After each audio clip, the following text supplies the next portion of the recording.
Going to continue with the wild robot. This is part 13.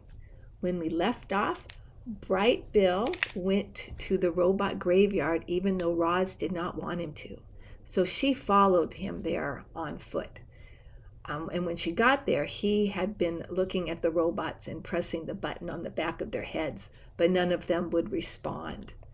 And when they were finished looking at the robots, Roz put him on his shoulder and they climbed up the seawall. And when they got up to the top, the two bears were waiting for them. And they were very unhappy that Roz is on the island and they want her to leave. And they attacked her. And Roz, she can't fight back because it's against her programming. So they were attacking, and then the mother bear came and told them to stop, but they didn't stop right away. And the brother bear pulled on Roz's foot, and Roz's foot gave way and came off, and it went sailing over the cliff into the ocean, and the brother bear, he went over the cliff too.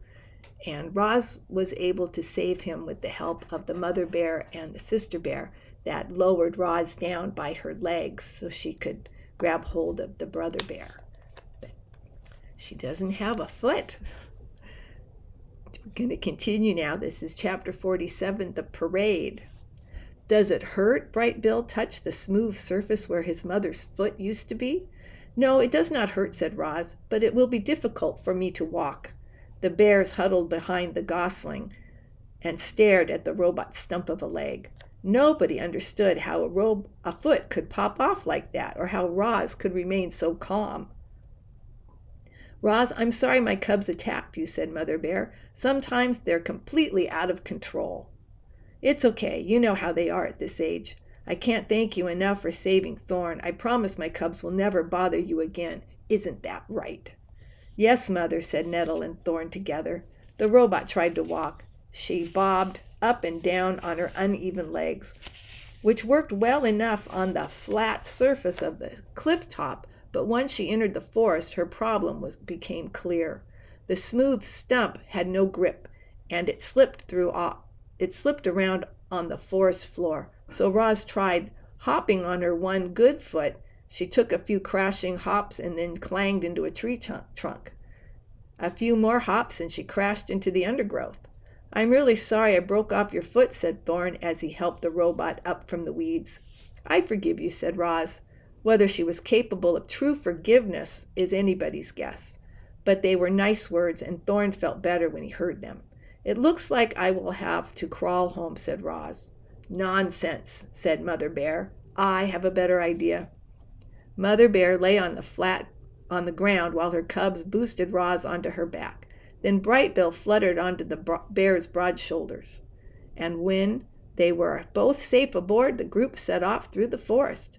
The robot was heavy, but she was no trouble for the giant animal. Mother Bear strolled along as if it was perfectly normal for a robot to be riding on her back. They made quite a grand procession, all walking together like that, and the procession became even grander as a deer and a raccoon and birds and all kinds of other animals joined in. Everyone wanted to see the mother robot riding the mother bear.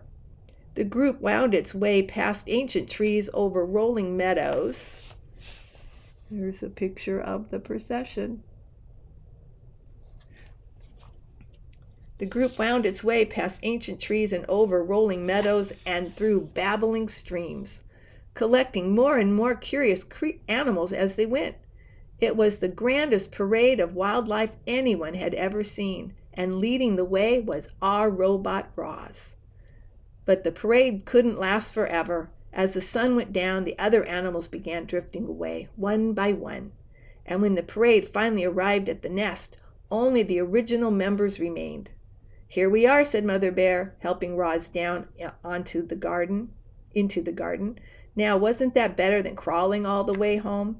Oh, yes, that was wonderful, said the robot. I cannot imagine a better ending to this day. Thank you very much.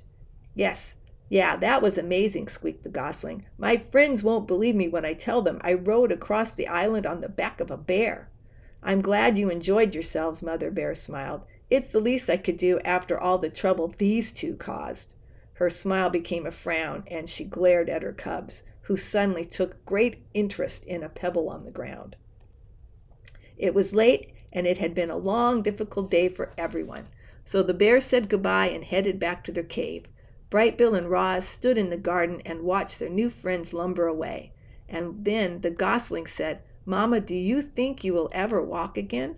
"I am not sure," said the robot, "but I know who to ask for help. Now, get ready for bed." I think we're going to leave it there. That was part 13 of The Wild Robot.